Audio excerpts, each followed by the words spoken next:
Hello दोस्तों, कैसे हैं? आई होप अच्छे होंगे। आज आप लोगों को हम हिस्ट्री का अति महत्वपूर्ण टॉपिक्स जो है सविनय अवज्ञा आंदोलन, अब इसके बारे में क्यों हुआ, क्यों कैसे हुआ, इसके क्या कारण थे। इससे पहले हम लोग असहयोग आंदोलन के बारे में देख चुके थे, दांडी यात्रा के बारे में देख चुके थे। यदि उस वीडियो को नहीं देखे होंगे तो जरूर जाके देखेंगे, इससे उससे इसकी समझ अच्छा होगी, उससे रिलेट करने में अच्छा होगा। तो आइए हम देखते हैं कि सविनय अवज्ञा आंदोलन क्यों शुरू किया गया था।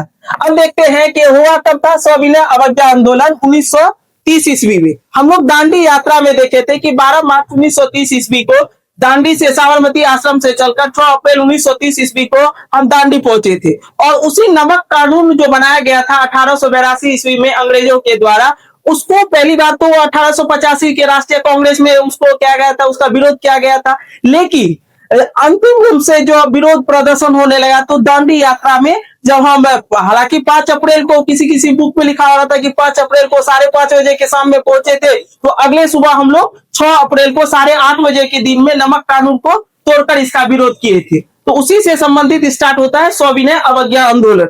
अच्छा, इसको जरूरत क्यों पड़ी सविनय अवज्ञा आंदोलन शुरुआत करने के लिए? कहा जाता है कि जो असहयोग आंदोलन के दौरान गांधी जब जी गिरफ्तार हो चुके थे, तो उस गिरफ्तारी के बाद भारत में एक अस्थिरता आ गई थी।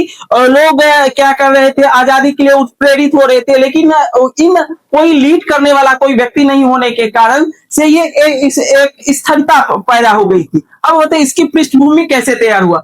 असहयोग आंदोलन के बंद होने की स्थिति में भारतीय राष्ट्रीय आंदोलन में एक शून्यता की स्थिति पैदा हो गई थी। इस स्थिति में गांधी जी ने भारत में एक आंदोलन की शुरुआत करने को चाहा। मतलब ऐसी स्थिति में कि एक आंदोलन पुनः दोबारा हो, जिससे क्या होगा कि फिर लोगों में एकता स्थापित हो और अंग्रेजों का खुल का विरोध करे।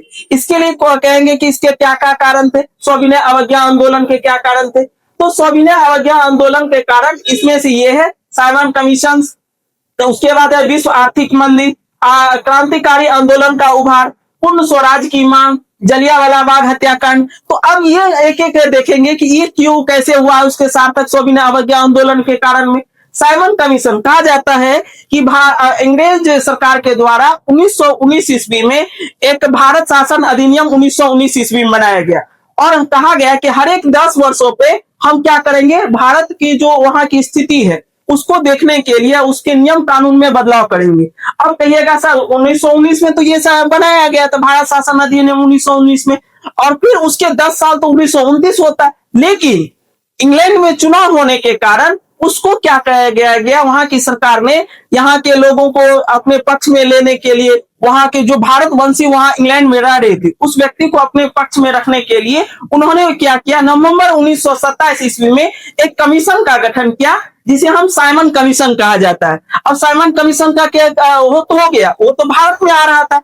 अब क्यों इसका विरोध किया रहा था, इसका कारण ये था कि उसमें जो व्यक्ति नियुक्त किया गया था, मान लीजिए कि भारत में कोई व्यक्ति नियम कानून बनाने आ रहा है और भारत के लोग यदि शामिल नहीं हो तो आप कह सकते हैं ना कि वो भारत के लिए व्यक्ति शामिल नहीं है तो कैसा नियम बनाएगा, वो तो अपने पक्ष में बनाएगा।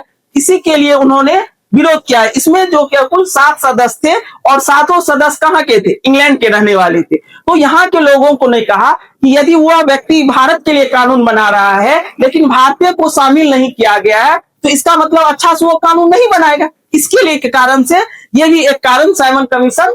अब इसकी नियुक्ति कब क्या हुआ था, नवंबर 1927 ईस्वी में, लेकिन यह आया कब भारत, 3 फरवरी 1928 ईस्वी में पहली बार वो मुंबई आए और मुंबई के धीरे धीरे पूरे भारत में भ्रमण किया, पटना आए, कलकत्ता गए, फिर जाकर के लाहौर में हम तो लोग देखते थे। तो उसके बाद अब कहते हैं विश्व आर्थिक मंदी। उसी समय में विश्व युद्ध के खत्म होने के 10 साल बाद विश्व आर्थिक मंदी आई 1929 ईस्वी। अब ये आर्थिक मंदी के कारण से क्या हुआ कि यहाँ की आर्थिक व्यवस्था की शिथिलता पड़ने लगी, लोग बेरोजगार होने लगे, जो कृषि की जो पैदावार थी वो घटने लगा क्योंकि अंतरराष्ट्रीय मार्केट में उसका वैल्यू कम मिलने लगा। किसान का अत्यधिक उत्पादन होने के बाद भी वो अंतरराष्ट्रीय मार्केट में नहीं बेच पा रहे थे। इसके कारण से यह भी एक सविनय अवज्ञा आंदोलन का कारण बना। अब क्रांतिकारी उभार आंदोलन ये क्यों कहा गया, क्रांतिकारी कहने का मतलब ये हो गया कि जो क्रांतिकारी जो दबाया जा रहा था यहाँ के लोगों को, जो अंग्रेज क्या विरोध कर रहे थे उस व्यक्तियों को गिरफ्तार करके कठोर से कठोर सजाएं दे रहे थे। और उसमें क्या कहते हैं ऐसा दंड का प्रावधान किया गया था जिसे हम रोलेक्ट एक्ट के बारे में हम पढ़े थे कि किसी व्यक्ति को शक के आधार पर गिरफ्तार कर लो और उसके क्या कहते हैं अपने मन से उसको रखो, जब तक है दो कम से कम 2 साल तक जेल में रहना पड़ेगा। तो इन सभी कारण से जो गिरफ्तार किए जा रहे थे ये भी उसका विरोध करने के लिए सविनय अवज्ञा आंदोलन कारण बना। अब कहते हैं पूर्ण स्वराज की मांग 1929 के कांग्रेस के लाहौर अधिवेशन में पूर्ण स्वराज की मांग की गई थी और उन्होंने कहा था कि हम जब तक हम लोगों को एक पूर्ण स्वराज नहीं मिल जाएगा तब तक हम लोग ये क्या करेंगे ऐसा आंदोलन करते रहेंगे। तो ये सारे कारण पूर्ण स्वराज का कारण भी बना। अब आते हैं जलियांवाला बाग हत्याकांड। हम लोग तो जलियांवाला बाग हत्याकांड में देख ही चुके कि कैसे जनरल डायर ने बर्बरतापूर्वक ये दमन किया था। तो ये सारे कारण क्या हो गया कहीं ना कहीं और सविनय अवज्ञा आंदोलन की करने का शुरुआत हुआ। तो हम लोग परिणाम देखते हैं, इसके परिणाम क्या कैसा थे सविनय अवज्ञा आंदोलन के। सविनय अवज्ञा आंदोलन के परिणाम तो एक पहला परिणाम है नमक कानून का अंत। एक का ही उद्देश्य पहला उद्देश्य था कि नमक कानून को खत्म किया जाए। सविनय अवज्ञा आंदोलन का एक ही तो असर था कि कम से कम हमको ये नमक कानून पे अंत करना, क्योंकि सबसे ज्यादा टैक्स इसका वसूले जा रहे थे, इसीलिए पहला परिणाम बना नमक कानून का अंत हो गया। दूसरा है कि गोलमेज सम्मेलन का आयोजन किया गया। अब गोलमेज सम्मेलन क्यों गया? एक शब्द आता है गोलमेज। गोलमेज इससे पहले जो भारत के साथ जब कोई बैठकें होती थी भारतीय नेताओं के साथ तो समान रूप से एक जगह बैठ करके नहीं किया जाता था, लेकिन अब इस आंदोलन के प्रभाव के कारण इंग्लैंड की सरकार ने यहाँ के लोगों को, यहाँ के जो प्रमुख नेताएं थे वहां इंग्लैंड में बुलाया और कहा कि आइए आप क्या चाहते हैं अपने क्षेत्र के विकास के लिए, अपने क्षेत्र में सुधार के लिए। तो उन्होंने इन नेताओं को इंग्लैंड में बुलाया। इसी का परिणाम सविनय अवज्ञा आंदोलन का जो दबाव पड़ा इसी के कारण ये था कि गोलमेज सम्मेलन का आयोजन किया गया। अब गांधी जी की लोकप्रियता वृद्धि होगी। जब गांधी जी ने इतनी बेहदतापूर्वक आंदोलन किया, लोगों की क्या क्या लोगों का गांधी जी ने दिल जीत लिया, इसके कारण से क्या हो गया गांधी जी के लोकप्रिय हो गए।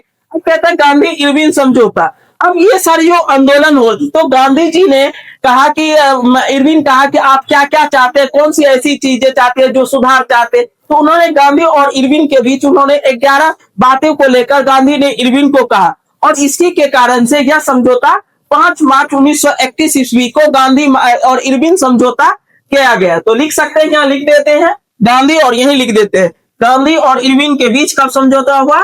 5 मार्च 1931 ईस्वी को गांधी और इरविन के बीच समझौता हुआ था। अब उसके बाद आते हैं, अब ये जो कारण हो गया, अब इस आंदोलन के दौरान लगभग 90,000 से लेकर 1,20,000 तक किसी बुक में है, किसी में 90,000 तक है। तो इतने लोगों की गिरफ्तारी की गई थी। अब अन्य महत्वपूर्ण तथ्यों में देखेंगे कि इसमें कहेंगे कि पहला यह जल आंदोलन था। यह क्या कहता है कि ये जो असहयोग आंदोलन था यह पहला जन आंदोलन था, लेकिन यह सविनय अवज्ञा आंदोलन जो था दूसरा जन आंदोलन था। जन आंदोलन करने का मतलब कि यह दूसरे सबसे ज्यादा लोग जो भागीदारी लिए थे, पहली बार असहयोग आंदोलन के दौरान लिए थे और दूसरी बार सबसे ज्यादा भागीदारी ये सविनय अवज्ञा आंदोलन के दौरान किया गया था, लिए थे भाग। तो इन सारी आप आज समझ जाएंगे। 2 बार 3 बार वीडियो को देखिएगा, बहुत अच्छा लगेगा। आई होप वेरी बहुत बहुत धन्यवाद।